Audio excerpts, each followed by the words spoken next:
Orang ramai kata guru zaman dahulu garang, guru zaman kini pula canggih. Tapi betulkah begitu? Hari ini kita akan menyaksikan dua orang guru daripada dua zaman yang berbeza. Saya pergi dulu.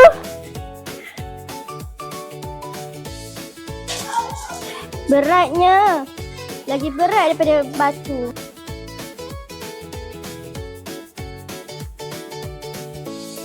Semua rekod saya dalam tablet ni. Alamak, habis bateri lah. Nampaknya perbezaan pertama sudah ditemui. Seorang takut kehabisan dakwat, seorang lagi takut kehabisan bateri. Semua buka buku teks muka surat 35.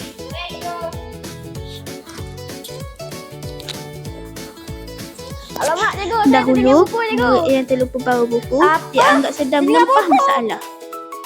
Hari ini, nota boleh dihantar dalam beberapa saat sahaja. Teknologi memang memudahkan. Tetapi setiap zaman ada cabarannya.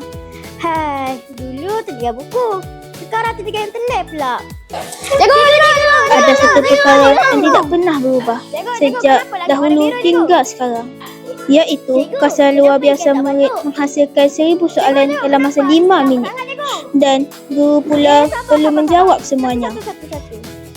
Walau apa pun caranya, guru sentiasa berusaha membantu murid memahami dunia.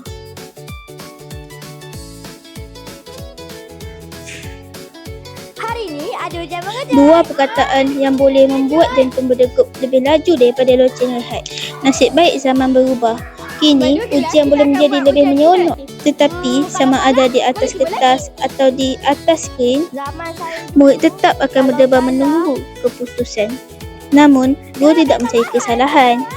Guru membantu murid belajar daripada kesilapan. Walaupun teknologi berubah, guru membimbing dan mendidik. Guru bukan sahaja mengajar fakta, tetapi membentuk insan yang mulia. Cikgu, siapa lagi hebat, guru lama ke guru moden? Murid yang berjaya hasil didikan guru. Selepas melihat kedua-dua guru ini, kita sedar sesuatu yang paling penting.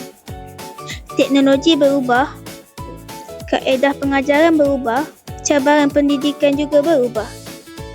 Tetapi, hati seorang guru tidak pernah berubah. Guru membimbing ketika murid keliru. Guru menyokong ketika murid gagal. Guru percaya pada murid walau murid kadang-kadang tidak percaya pada diri sendiri. Persoalannya bukan siapa lebih hebat. Kerana kejayaan murid adalah hasil pengorbanan semua guru yang mendidik dengan penuh keikhlasan.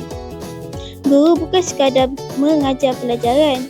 Guru membina keyakinan, membentuk akhlak dan menyalakan harapan. Terima kasih cikgu, seorang guru 1000 harapan.